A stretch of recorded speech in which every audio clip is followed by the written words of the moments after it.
Halo teman-teman sobat UMKM, ketemu lagi di channel Bincang UMKM. Kali ini saya membawa ini lukisan bordir. Nah, langsung saja wawancara dengan narasumber saya, yaitu Pak Heri. Nah, Pak Heri, boleh diceritakan seperti apa sih awal mula terinspirasi membuat lukisan bordir? Oh, begini ya. Assalamualaikum. Ya, salam. Sampai jumpa. Mudah-mudahan obrolan saya ini membawa manfaat. Awalnya saya waktu masih sehat dan masih muda, itu kan biasa kan namanya orang habis sekolah, selesai sekolah itu mengharap kerja. Ketika itu saya memang ijazah punya, tapi kan seperti kalau kita walaupun bawa ijazah juga di era-era dari dulu juga saya tuh kadang-kadang susah. Nah, kerja satu, kerja kedua, kerja terus, sejak kerja. Ya biasalah anak muda kan pengen kerja yang enak lah di pabrik apa itu ini. Kebetulan saya itu selalu kerja karena sesuai dengan bekal keahlian saya itu melukis motif. Akhirnya selalu saja saya dapat pekerjaan di bagian desain motif, desain fashion, desain busana dan lain-lainnya. Nah, kebetulan waktu terakhir ini ya menjelang tahun 2000-an tuh saya dapat bekerja di suatu perusahaan yang besar cukup lah. Saya di bagian desainer. Waktu itu desainer motif bordir. Nah, di situ mulai terus setiap hari saya bertahun-tahun bergelut dengan yang namanya bordir. Bordir ini sebenarnya latah orang Indonesia aja, sulam lah istilah bahasanya. Kalau bahasa Inggris embroidery, sulam istilahnya tuh. Nah, karena kembali saya seorang yang seniman, jiwa seniman ya. Jadi selalu pengen bikin lukisan tuh. Bikin lukisan di mana pabriknya nggak ada cat itu kan? Iya, betul. Kebetulan pabrik itu adalah perusahaan busana muslim yang beraksen bordir. Jadi yang ada adalah benang-benang aja berantakan. Banyak banget benang itu. Itu tahun 2000? Kurang lebih tahun 2000-an lah. Nah, dari benang-benang yang begitu banyak itu kan saya liatin aja. Wah, indah banget ini benang ini. Wah, saya pikir kalau benang ini saya eksploitasi untuk bikin lukisan kayaknya bagus banget ya. Akhirnya berpikir saya bagaimana caranya benang itu menjadikan sebuah pengganti cat. Kalau melukis konvensional itu kan biasanya pakai catnya. Betul. Nah, sekarang ada benangnya. Saya mikir bagaimana caranya untuk pengganti cat ini bisa kayaknya dalam batin saya teh. Akhirnya saya harus belajar lagi tentang bordir. Nah, mendalami lagi ilmu bordirnya sampai detail. Setelah belajar, disitulah banyak teknik-teknik yang saya dapatkan untuk sebagai pengganti cat dari benang tuh. Karena beda sih. Kalau cat itu kan bisa dicampur air atau campur minyak aja, betul. Bisa cair. Kalau benang kan sulit. Persoalannya kalau benang itu untuk membuat warna gradasi itu sulit karena benang kan paling tidak diisap, warna itu diisap, disusun. Itu jadi saya pelajari bagaimana saya membuat benang itu supaya menghasilkan aksen atau kesan warna yang gradasi. Karena ternyata di dalam lukisan itu juga banyak menggunakan warna-warna gradasi. Belajar terus 1 tahun, 2 tahun, 3 tahun terus sampai bisa. Itu sampai bisa berapa tahun, Pak? Ya lebih dari 3 tahun itu. Oh, ternyata teman-teman lama juga loh. Lama juga saya belajar. Nah, ke tahun keempat, kelima baru saya di situ baru mulai matang. Akhirnya saya coba untuk bikin lukisan bordir. Ya udah sebisanya saya aja. Ada lukisan yang beraliran ekspresionisme, ada lukisan bordir yang beraliran naturalis, ada yang beraliran geometris, ada yang beraliran realis, macam-macam aliran seni rupa yang saya buat dari lukisan saya itu. Akhirnya tidak sadar saya itu telah membuat banyak lukisan bordir di rumah itu. Nah, ternyata saya pikir-pikir saya harus merenung sejenak ini, karena tidak mungkin saya terus-terusan berkarya. Iya. Biaya itu masalahnya. Iya. Berkarya tapi tidak dijual, kan berarti Berkarya karena tidak dijual kan otomatis biaya numpuk di situ. betul. Aduh, saya mikir ya udah, saya stop dulu, saya merenung bagaimana ini ratusan lukisan yang begini banyaknya. Nah, saya tuh berniat menjual lukisan. Tapi ada teman-teman yang dari ITB itu memberikan nasihat pada saya. Pak Heri, tenang aja katanya.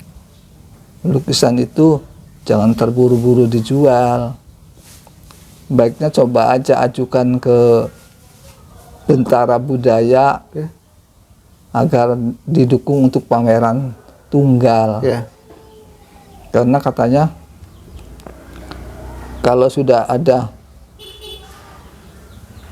ditarik kepercayaan di Bentara Budaya itu tanda kita itu sudah termasuk seorang pelukis yang handal, yang go nasional lah. Nggak tahu lah kata orang-orang di sana, kata orang UTB itu. Nah, makanya saya foto-foto semua tuh lukisan-lukisan yang ada di rumah tuh. Ada berapa tuh waktu itu, Pak? Lebih dari 100 itu. Buset, lebih dari 100 itu berapa lama itu, Pak Heri? 100 lukisan itu? Ya, nggak tahu berapa tahun itu terus-terusan. Duit saya habis di situ tuh untuk gaji. Dan gaji dari perusahaan itu kan saya seorang desainer kan di perusahaan itu kan. Gaji saya besar tuh waktu itu. Habis duit saya untuk membuat lukisan-lukisan. Berarti itu dilakukan di rumah? Ngebordir? Ya, bordirnya kadang-kadang dilakukan di rumah, kadang-kadang dilakukan di pabrik. Ya kan kadang-kadang kan di pabrik kan kosong waktu kan kita daripada istirahat bikin lukisan. Itu ya, jadi dibawa ke rumah. Begitupun kalau pulang ke rumah ya melukis lagi dengan bordir itu. Lukisan pertama tuh Pak Heri, punten. Lukisan pertama Pak Heri itu tentang apa? Di bordir ya maksudnya? Sebenarnya waktu itu yang saya ciptakan itu yaitu membuat satu motif yang saya katakan judul Kota Angin itu. Waktu itu belum saya batik waktu itu dengan. Jadi teman-teman, sebentar. Pak Heri itu ternyata sebelum dunia batik beliau itu malah mendalami lukisan bordir dulu ya? Betul. Oh, itu ceritanya teman-teman. Nah, bikin sebuah konsep motif yang dengan aplikasi bordir itu, yaitu yang judulnya Kota Angin itu. Ternyata motif yang disebut Kota Angin itu laku keras dan memang terbeli mahal oleh Menteri waktu itu Jero Wacik ya. Era SBY itu. Nah, itu jadi saya tuh antusias untuk bikin batiknya. Tapi bordir itu ternyata foto-foto itu setelah saya sodorkan di Bentara Budaya, alhamdulillahirabbil alamin, Bentara Budaya itu antusias untuk menarik saya untuk pameran tunggal di gedung Bentara Budaya itu yang sangat besar itu. Semuanya dibiayai oleh Bentara Budaya, grup Kompas itu kan. Dari mulai akomodasi, membuat promosinya, undangan dan sebagainya, pokoknya ngangkut lukisan dari rumah sini ke Jakartanya ditanggung ongkosnya tuh, akomodasinya, pokoknya semuanya dijamin oleh Bentara Budaya lah. Sampai saya ditempatkan tidurnya di sana juga di bintang 5 di hotel. Keluarga saya juga dibawa sana untuk sama juga dihargai oleh grup Kompas itu. Akhirnya sampai diberikan spesial lah ya, referensi untuk bisa dibuka oleh SBY waktu itu. Dibuka sama waktu SBY itu, SBY dengan didampingi oleh waktu itu Menteri Jero Wacik, yang dari Bali itu. Iya, betul. Kalau waktu itu Menteri pariwisata budaya ya. Nah, waktu itu saya baru di situ meledak dengan nama pelukis bordir kontemporer. Media massa dari Kompas, segala macam media massa menerbitkan saya. Terus dari media elektronik, televisi, SCTI, SCTV, Metro, apa, di situ nama saya mulai meledak dari situ. Tahun berapa itu Pak Heri? Tahun berapa ya? 2007 kalau nggak salah. 2007 ya. Ya. 2007 ternyata lukisan Pak Heri itu booming lah. Dan itu salah satu berarti pelukis kontemporer, bordir kontemporer di Indonesia ya. Bordir kontemporer Indonesia, karena ternyata yang saya tidak duga-duga ternyata karya saya itu merupakan inovasi baru di Indonesia katanya. Itu banyak komentarnya tuh. Saya nggak ngerti tadinya, ya udahlah, nggak ngerti, pokoknya saya bekerja, bakal berkarya, gitu aja. Ya itu tadi hanya sekedar pengen mengeksploitasi supaya benang itu bisa jadi pengganti cat, itu aja sebenarnya. Tapi ternyata bukan hanya itu, ternyata saya menemukan sebuah konsep baru dari pure art, dari karya tekstil masuk kepada pure art. Dan saya ternyata sudah melakukan karya yang menepis batas-batas antara seni rendah dan seni tinggi, high art dan low art. Nah itu saya nggak tahu, itu akhirnya ya udah luar biasa. Menurut Bentara Budaya itu diapresiasi. Nah disitunya baru saya banyak undangan dari mana-mana, diisi di seluruh Indonesia, mungkin isi Jakarta, isi Solo, isi Jogja, isi Denpasar, Bandung. Kemudian saya juga banyak undangan dari sekolah-sekolah seni rupa untuk mengisi kuliah umum, mengisi seminar, mengisi workshop dan lain-lain. Alhamdulillah rezeki Allah dari Allah datang. Berarti kalau saya bilang Pak Heri itu out of the box. Sekarang itu kalau bicara melukis, ya melukis segitu ya, tapi Pak Heri ingin beda gitu, bukan hanya sekedar melukis saja ya. Makanya muncullah ya, karena masalah itu, masalah keterbatasan, pengen melukis tidak ada cat, adanya benang itu, jadi akhirnya bagaimana caranya benang itu dieksploitasi sebagai cat, gitu aja. Nah itu teman-teman menarik ya, jadi teman-teman kalau ada keterbatasan nih, jangan jadi kendala, putus asa gitu ya. Dicari bagaimana caranya, itu. Kan dari benang eksploitasi supaya pengganti cat, kan mahal cat itu, jadi harus beli, harus punya uang, kan akhirnya banyak benang di situ. Benang aja bagaimana caranya kita kira-kira pengganti cat, gitu aja sebenarnya awalnya. Awalnya iseng sebenarnya Pak Heri ya, iseng ya. Karena keterbatasan tadi yang Pak Heri sampaikan ya, nggak ada cat ya, udahlah yang ada aja apa gitu kan. Jadi teman-teman jangan berpikiran, wah saya nggak punya ini, yang ada aja dulu ya, dioptimalkan. Betul. Ya Pak ya.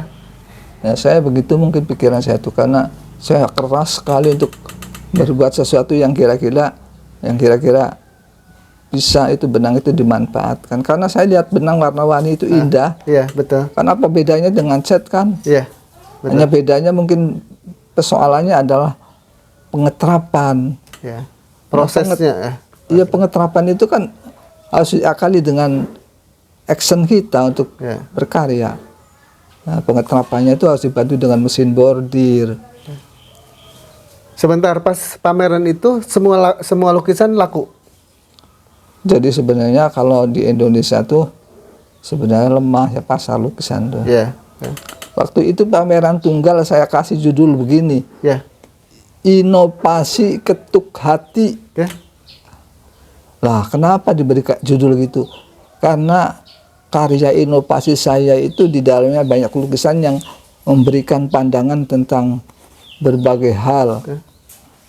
Contoh tentang masalah banjir itu adalah karena tangan manusia itu sendiri. Karena memang ada kerakusan di situ, saya gambarkan pada suatu lukisan yang besar sekali itu, yang masterpiece-nya yaitu yang berjudul Berburu Naga. Lukisan masterpiece waktu itu saya ukuran 1,5 meter kali 3 meter. Judulnya berburu naga. Apa itu berburu naga? Begini, gambaran di situ ada raja dan permaisurinya melakukan perburuan untuk mengejar naga. Nah, Pak SBY waktu itu nanya, Pak SBY itu, Pak ini apa ini? Kok bisa begini kok? Kenapa ini bisa? Seolah ada seorang raja dengan permaisurinya pengen memburu naga. Nah, artinya begini, Pak. Ini kan raja yang memburu tuh. Raja itu kan segalanya pasti tidak kekurangan lah. Tapi kenapa masih memburu naga? Yang naga itu kadang-kadang kita bisa sebut ada tapi tidak ada, fiktif kan. Sampai sekarang naga itu jadi perbincangan ada tapi tidak ada. Nah, ini masalah. Jadi artinya kita hidup itu jangan selalu menurutkan hawa nafsu. Maksudnya di situ kita itu harus berpikir bahwa apa yang kita terima dalam hidup itu ya itulah harus kita syukuri. Nah, Pak SBY waktu itu senyum-senyum aja dan spontan lukisan itu langsung dibeli. Mau dibeli oleh Pak SBY ya. Waktu itu dipatok oleh Bentara Budaya 200 juta. Pak SBY nawar 150 juta. Tapi sebenarnya sih kalau bagi saya mah silakan aja waktu itu. Cuman masalahnya Pak SBY itu waktu itu telat. Dia ada acara lain, mengikuti acara dulu, datang kedua kali telat. Bentara Budaya sudah mulai tutup. Jadi ya lukisannya alhamdulillah sekarang masih ada di galeri. Ya untuk kenang-kenangannya alhamdulillah. Karena kan saya ternyata selama ini tidak bisa berkarya dengan baik. Karena ini stroke kan tangan ini masih belum bisa bergerak yang kirinya nih. Nah itulah ada hikmahnya di situ. Hitung-hitung kenang-kenangan karya masterpiece saya masih tersimpan baik di galeri RT Elite. Itu. Yang lainnya banyak banget. Laku berarti yang lainnya laku. Laku kira-kira ya golongan 10 lah. 10 ya. Ya sekitar 300 juta lebih saya dapat uang. Ya alhamdulillah rezeki lagi itu. Hasil daripada jerih payah tadi. Nah, setelah acara pameran itu, Pak Heri banyak permintaan untuk order nggak? Ya alhamdulillah banyak banget. Antara pesanan lukisan dengan undangan untuk seminar, workshop dan mengisi kuliah umum teh hampir seimbang. Akhirnya ya itulah rezeki saya bisa jalan-jalan ke berbagai kota. Terus Bank Indonesia Semarang juga pernah ngontrak saya juga untuk mengkondisikan sektor real katanya, bahasa banknya gitu. Nah, diundang di Jawa Tengah memberikan pencerahan untuk UKM di Jawa Tengah di daerah Kabupaten Demak kalau nggak salah itu. Ya. Di Desa Padurenan, Kecamatan Grebog, Kudus ya? Kan Demak, Kudus.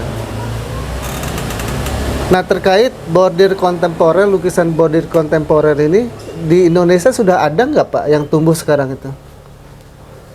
Kalau kata-kata orang yang dari ITB Seni Rupa Desain dan itu belum ada katanya. Sampai sekarang? Sampai sekarang, sampai di Bali juga belum ada.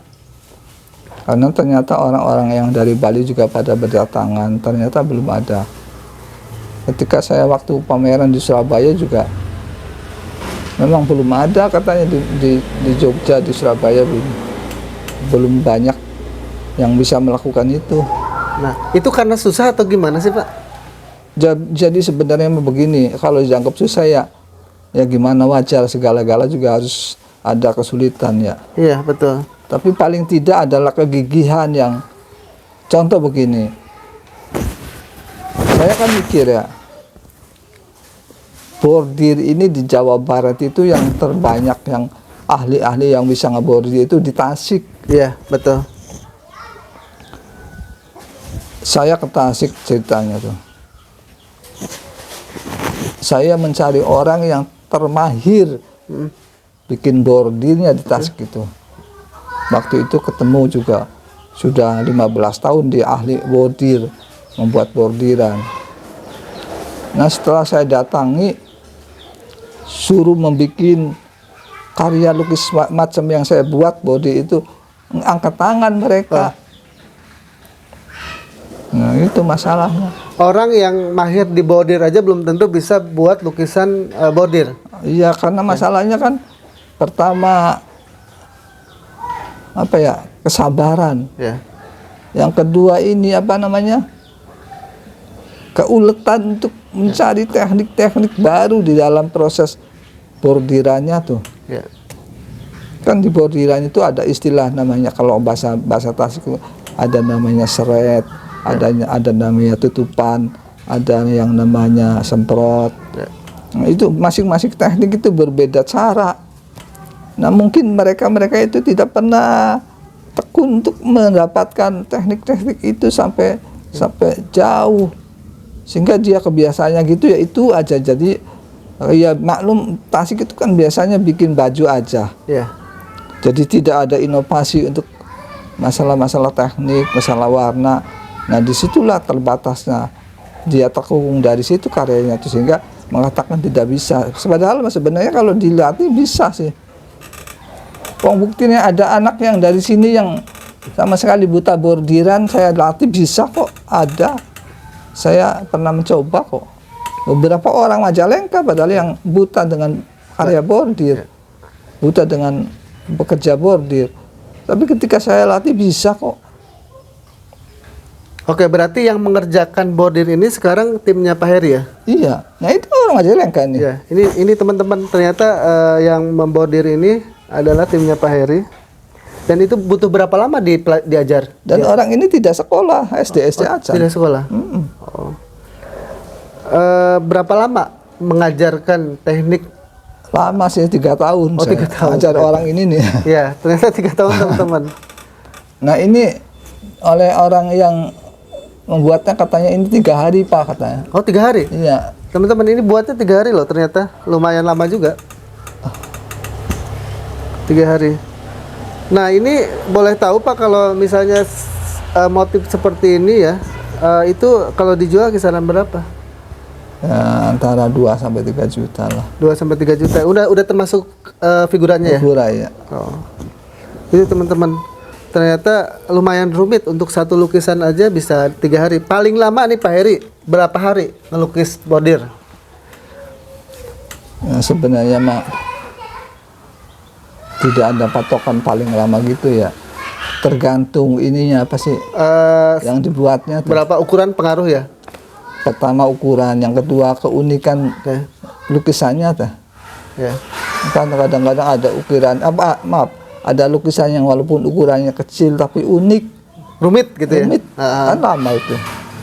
Walaupun besar tapi tidak rumit, tidak unik kan tidak Cepat, lama itu, berarti. cepat. Oke, paling lama, paling unik berapa hari? Berburu naga itu dikerjakan 1 bulan lebih tuh. Wah, 1,5 sampai 2 bulan itu. 1 bulan lebih tuh teman-teman. Nanti kita lihat di galerinya beliau, saya akan meluncur ke sana. Ada berburu naga tuh yang raja bawa senjata gitu dengan permaisurinya tuh. Iya. Nah, itu 3 bulan. yang ada gambar naganya tuh, iya. Itu 3 bulan ya? 3 bulanan kurang Ya. lebih. 3 bulan ternyata teman-teman. Nah, proses untuk pembuatan lukisan bordir ini, Pak Heri berarti menuangkan dulu seperti yang batik itu ya? Nah, sebenarnya tidak jauh beda dengan membuat batik. Cuman bedanya kalau batik itu kan dengan pewarnaan yang cair ya. Dengan obat-obat sintetis.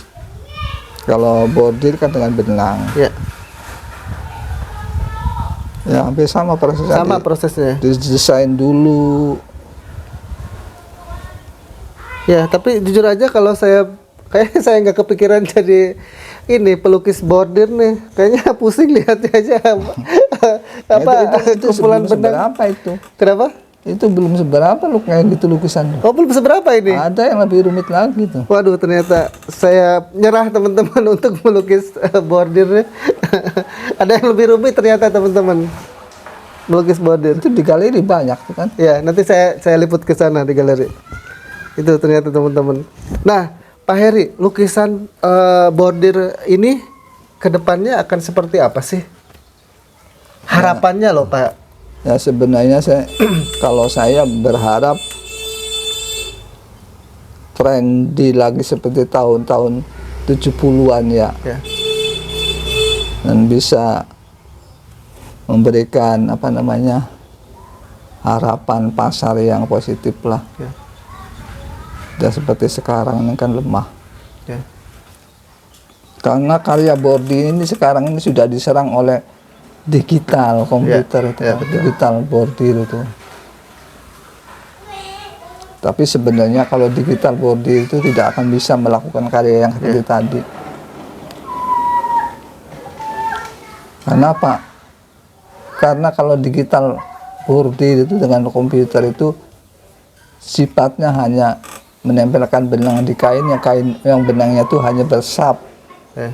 Jadi tidak akan bisa melakukan yang sifat gradasi warnanya tuh. Kan ada gradasi warna tuh. Betul. Ini ada gradasi warna. Itu tidak bisa dilakukan oleh mesin digital ya? Iya. Karena itu kan ada seni ya. Iya, betul. Seni pengerjaan kan dengan perasaan, dengan kecepatan mesinnya kan itu kan seni berkembang di situ, berpotensi. Jadi tetap ada nilai seni di situ. Kalau komputer kan enggak, mesin yang namanya mesin kan, ya apa yang dilaksanakan seperti itu ya udah jalan. Tuh. Nah, untuk melestarikan bordir kontemporer ini, lukisan bordir kontemporer ini, apa yang Pak Heri lakukan nih? Kan harus ada regenerasi nih Pak. Ya makanya saya tadi kan pemberdayaan. Udah banyak yang bisa, saya alhamdulillah. Sudah ada? Udah berapa orang Pak? Banyak, ada 10 orang. Oh, yang di timnya Pak Heri itu? Ada. Dulu kan pemberdayaan batik bordir di sini kan rame-rame. Cuman sekarang udah sepi. Ya masalahnya kalau sekarang itu begini, pertama pasarnya sudah tidak trendy lagi. Yang kedua, orang-orangnya sudah pada pindah ke pabrik. Oke, itu tantangannya. Kan orang itu kan sekarang mah pengen instan mendapatkan hasil tuh. Nah kalau dia bekerja tapi tidak menghasilkan kan dia kan juga repot. Itu ternyata teman-teman tantangannya lebih ke SDM-nya lah. Kalau pasarnya sih masih banyak ya, masih banyak masih yang masih bisa sih, masih bagus. Cuman kan ketika ini ada masalah dengan mindset SDM-nya itu kan. Apa itu mindsetnya? Ada pengen cari duit yang cepat, instan. Itu kan tidak usah susah-susah, karena kan kalau ini kan bagian karya dari seni. Kalau karya seni itu kan harus belajar dulu, harus yang setidaknya itu berbakat seni dulu. Karena kalau orang bakat seninya kurang kan kadang-kadang agak susah juga. Apa agak susahnya kan di situ padu padan warna juga kan. Itu membutuhkan orang yang berjiwa seni juga. Betul. Karena ini bukan hanya sekedar membordir, tapi kan ada nilai seni di dalamnya. Itu teman-teman ya. Harapan beliau ke depannya lukisan bordir ini semakin berkembang seperti tahun 2007-an ya. Sempat booming juga, dan sebenarnya sih bukan hanya sekedar bordir, tapi ini ada muatan seninya, dan itu seni itu kan ibaratnya tidak ternilai ya Pak ya. Tidak bisa dirupiahkan lah ibaratnya, karena itu imajinasi melukis dalam bentuk bordir, dan itu tentunya susah loh, susah. Kalau melukis di kanvas mungkin ya udah tinggal warna gitu ya, lebih mudah ya Pak ya. Ya masalahnya kalau di kanvas itu kan tidak ada tangan untuk bisa bordir ya. Iya, betul. Ya, kan kadang-kadang kanvas itu pakai cat. Apakah cat air, cat minyak itu kan hampir sama aja. Tidak terlalu agak berat untuk bisa melakukan proses bordir. Kalau ini kan harus bisa dulu bordirnya. Nah ini pernah nggak melukis bordir salah gitu, salah gradasi misalnya, wah ini salah ternyata, pernah nggak? Ya pernah kalau lagi belajar orang-orang ya pernah kalau salah didedel. Ya udah selesai. Buang kadang-kadang. Oh, ini harus jadi sekaligus ya? Ya untuk apa kainnya bolong kan susah lagi. Oh, Kalau iya. ditambal. Ternyata teman-teman loh, kalau kita salah nih mau membordir, lukis bordir nih, ya udah dibuang ya. Didedel dulu, kalau bisa didedel didedel kali. Dicabut benangnya Kalau ya. tidak bisa dibuang, ditambal. Kalau tidak bisa lagi ya udah selesai, dibuang aja, ganti lagi yang baru. Itu aja. Itu ternyata prosesnya cukup rumit teman-teman. Jadi kalau teman-teman memang nggak ada fashion melukis bordir ya lebih baik membeli lukisannya aja ya Pak ya. Udah jadi ya teman-teman. Lukisan bordir beliau itu udah banyak banget, mungkin ratusan ya yang sudah. Oh, ada ratusan. Ratusan, dan itu beda-beda ya. Ya coba lihat itu di galeri Ya. kan beda-beda itu kan. Ya, itu keunikannya. Jadi teman-teman ya mungkin kalau misalnya dapat lukisan Pak Heri model ini ya mungkin cuma dimiliki sendiri ya Pak ya. Makanya kan saya kan di galeri itu lukisan saya kan sengaja ada yang beraliran ekspresionis, Ya. ada yang beraliran realis, ada yang beraliran naturalis. Nah, di situ untuk menyatakan bahwa nih dengan benang itu ternyata bisa loh melukis tanpa cat juga. Ya. Kan gitu maksud saya.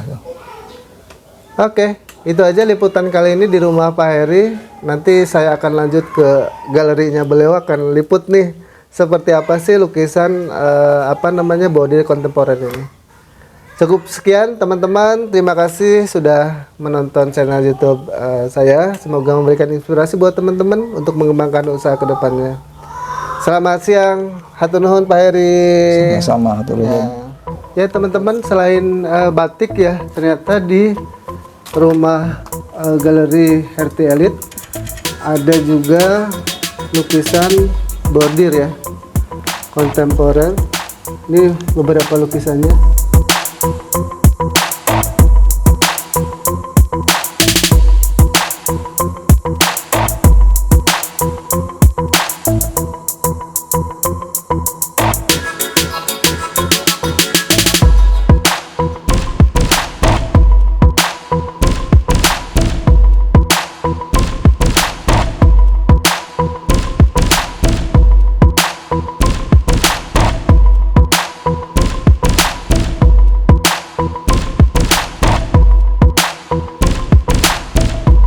Jadi kalau kita lihat itu dari jauh ya seperti lukisan, tapi ternyata ini rajutan dari benang-benang.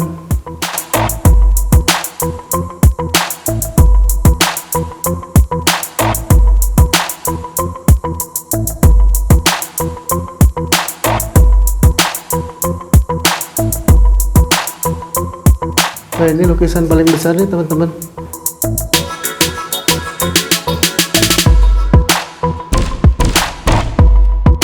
Yang dulu pernah ditawar kalau nggak salah sama presiden itu 150 juta.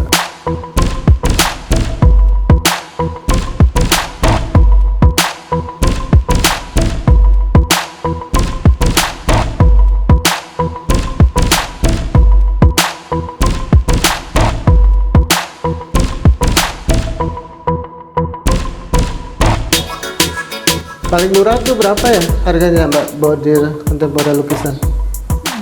1,5 juta. 1,5 juta? Iya. Yang paling murah 1,5 juta teman-teman.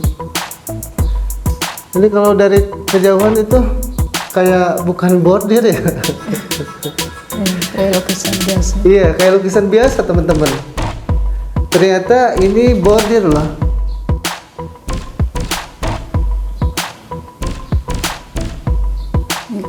Kalau ayam itu kanvas.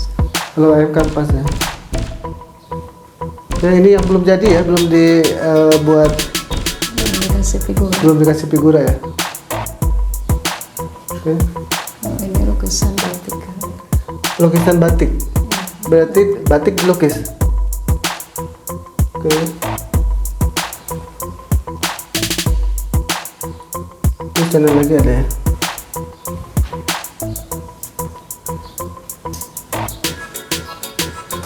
Nah itu banyak sekali teman-teman galeri batik di RT Elite nih.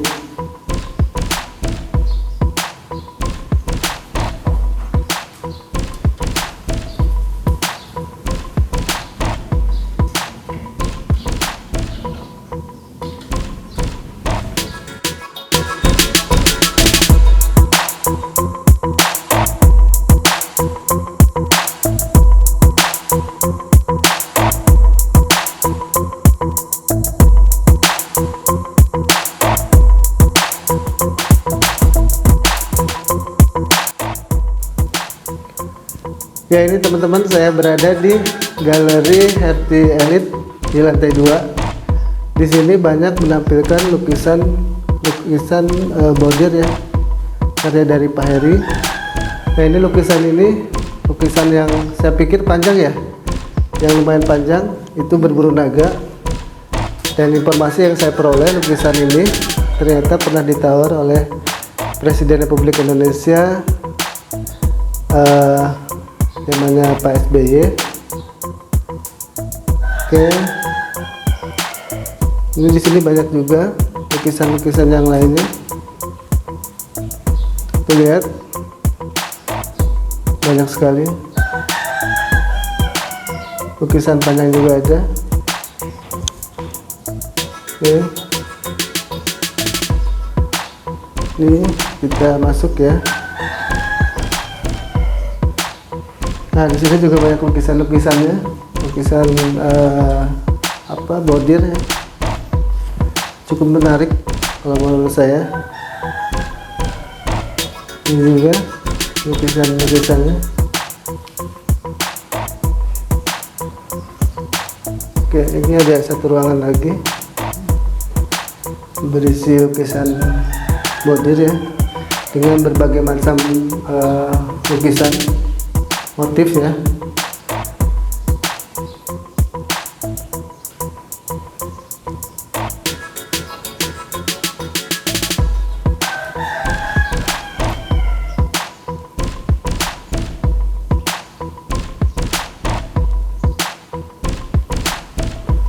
Oke, itu aja liputan dari saya dari Hertie Elite Galeri di Majalengka. Teman-teman kalau mau ke Majalengka, mampir ke sini, silakan, tepatnya di Panyingkiran ya, desa Panyingkiran. Di situ ada Galeri Hertie Elite Majalengka. Cukup sekian ya.